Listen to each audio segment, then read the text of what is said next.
আসসালামু আলাইকুম, সবাই কেমন আছেন? আশা করি ইনশাল্লাহ ভালো আছেন, আমিও ভালো আছি। মেয়ের স্কুল বন্ধ, তাতে কি হয়েছে, আমরা তো এখন আর বাসায় থাকবো না, তো তার জন্য গুছগাছ করে নিয়ে চলে আসছি বাড়িতে।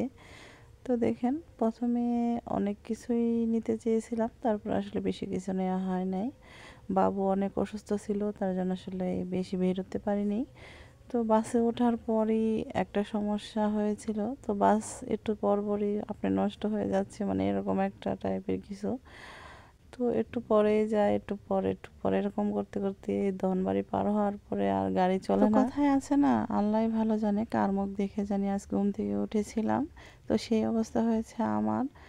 তো দেখেন, বাহিরের দৃশ্যটা আপনাদের সাথে একটু শেয়ার করছি। যেহেতু লং ড্রাইভ, অনেকক্ষণ জার্নি করতে হবে, আমি আবার গাড়িতে উঠলে কখনো ঘুমাই না, তো আমার ঘুম আসে না। তো সারা রাত জার্নি করলেও আমার ঘুম আসে না, তো এরকম আমি যতক্ষণ গাড়িতে থাকি সব সময় জেগেই থাকি। তারপরে দেখেন ফাইনালি গাড়ি নষ্ট হয়ে গেছে। তো ওরা বলছিল যে নতুন চাকা লাগাইছে, তার জন্য এরকম সেন বা এরকম সমস্যা হচ্ছে, কিন্তু দেখা গেল যে না, আসলে চাকাই পাংচার হয়ে গেছে। আর আমার মেয়ে তো মনে করেন যে রুটি খাওয়ার জন্য অস্থির হয়ে গেছে। যেহেতু সকালবেলা উঠছি, মানে ঘুম থেকে ওঠার পরে চলে আসছি, আমরা তো সকালে উঠে খাওয়া দাওয়া ঠিকই করেছি, কিন্তু মেয়ে আর খেতে পারে নাই, তার জন্য ওর বাবা এদিক ওদিক দৌড়াচ্ছে, কিন্তু রুটি পাচ্ছে না।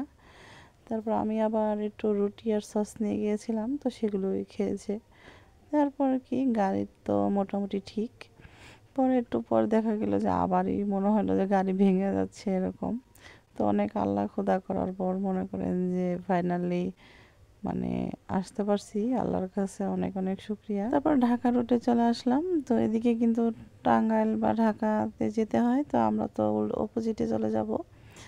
তো টাঙ্গাইল কখনো যাওয়া হয় নাই, অবশ্যই একদিন যাবো, আপনার সাথে শেয়ার করব। তো এই রুটটা আমার কাছে সবসময় বরাবরই ভালো লাগে, যখন রাস্তা ক্রসিং করে। তো আর রেল লাইনটা যখন আসে তখন ভাবি যে আমরা তো প্রায় সেতুর কাছাকাছি এসেই পড়েছি। তো সেতু কিন্তু আরও 1 কিলোমিটার দূরে। তো 1 কিলোমিটার মানে অনেক দূর, তো অনেক দূরে।